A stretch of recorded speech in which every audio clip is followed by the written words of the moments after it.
Inama y'umunsi y'abashakanye. Iga guceceka kandi ukingire umuryango wawe. Biba ari ikibazo gikomeye cyane ndetse no guhangana n'uwo mwashakanye. Iyo ugiye kumva warangiza ukumva byari bigize urugo rwanyu, rwose hari abandi bantu babizi. Hari ibintu bibera mu rugo buri wese akumva yuko ari amabanga yanyu, ariko kandi nanone bigatungurana iyo umwe muri mwebwe byumvise ahandi, nyamara mugenzi we yarumvaga yuko ari amabanga y'urugo.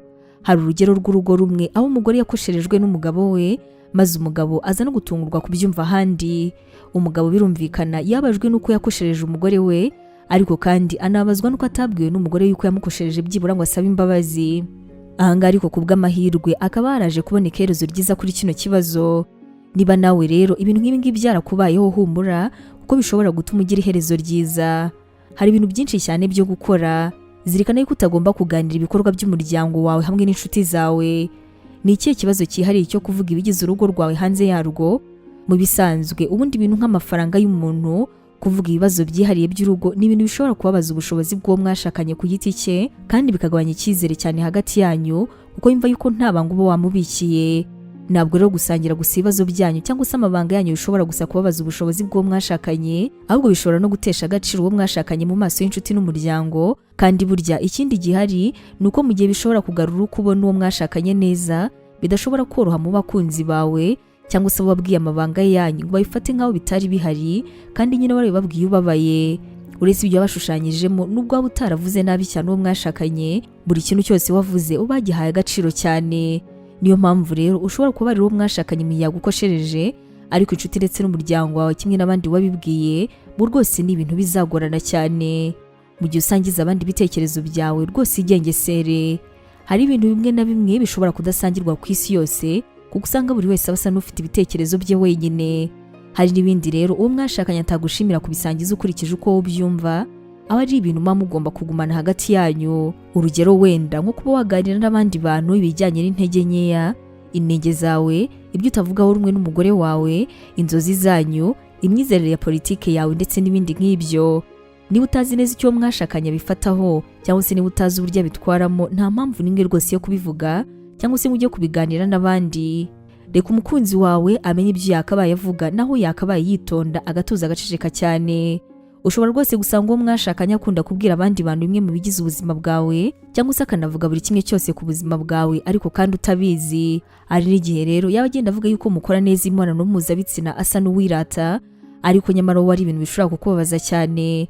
Aha rero ntugahite uzushinja cyangwa se ubwira nabo uwo mwashakanye ngo wumve yuko yabikoranye ubugome, ngo wenda unatangire kuvuga amagambo mabi cyane kuri we. Oya wimutura umujinya, kuko ushobora gusanga nta n'ibyo yaragamije cyangwa se nta na kimwe yibuka. Mwicaze hanyuma umubwire uti, ndashaka kukwizera no gusangira nawe byose, ariko nkeneye yuko ugomba kunyumva ukumva neza ibi ngibi ngiye kugusaba.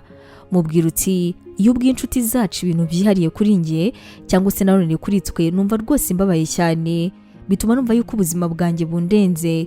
Kuri njye ni iby'agaciro gakomeye cyane kutazongera gusangira ibyo bintu n'inshuti zawe cyangwa se umuryango wawe. Uko rero ufunguye umutima wawe warangiza ukavuga uko wumva ibintu, kandi ukabikora udateye ubwoba uwo mwashakanye, birashoboka yuko azakumva kuko azabona yuko yakubabaje, kandi wenda agerageze no kutazongera. Ese uwo mwashakanye hari ibyo yasangije abantu birakubabaza cyane? None se ni gute ukemura ibyo bibazo?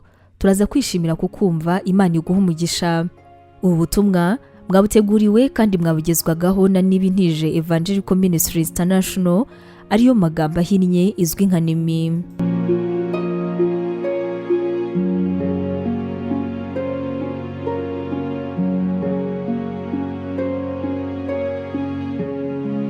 Waba utekereza ko wahamagariwe gukora umurimo w'Imana? Wifuza inyigisho nyinshi se zisohoka buri munsi zagufasha mu buzima bwawe kandi zikagukomeza mu bibazo? Wumva wifuza kwiga teolojiya, ukamenya ijambo ry'Imana, intwaro yagufasha mu buzima? Duhereye kuri kino kibazo cya nyuma, niba igisubizo cyawe ari yego, ngufitiye inkuru nziza cyane. Tugufitiye ishuri ryiza rya teolojiya kandi wigira ku buntu. Mu ishuri ryacu harimo porogaramu zitandukanye zirimo nka pastoral studies. Ubu ngubu akaba ari uburyo wakwiga kuba umuvugabutumwa mwiza cyane. Tugufitiye kandi biblical studies, iguha amasomo atandukanye ajyanye na Bibiliya. Uzanasanga kandi Christian counseling, zikaba ari inama za Gikristo zizagufasha mu buzima bwawe kandi zigagukomereza umutima. Gusobanukirwa neza ibi, wasura urubuga rwacu ari rwo Wawe3.nemibibleinstitute.com, cyangwa se nanone ukaba watwandikira kuri WhatsApp ari ikimenyetso cyo guteranya 141 232 650 34. Wanatwandikira kandi kuri nemevangelism@yahoo.com. Tuzishimira gusangira nawe ijambo ry'Imana.